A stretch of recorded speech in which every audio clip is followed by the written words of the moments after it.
أعوذ بالله من الشيطان الرجيم. بسم الله الرحمن الرحيم.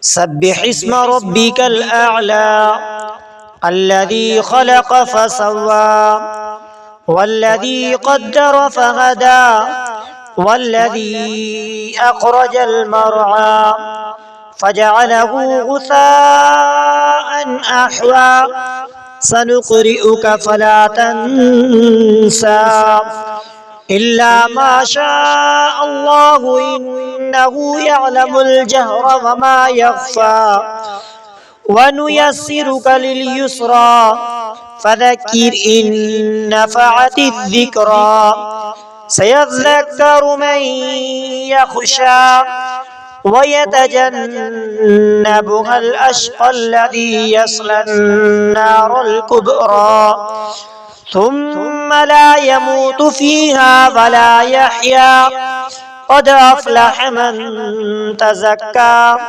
وذكر اسم ربه فصلى بل تؤثرون الحياة الدنيا والآخرة خير وأبقى إن هذا لفي الصحف الأولى صحف إبراهيم وموسى. صدق الله العظيم.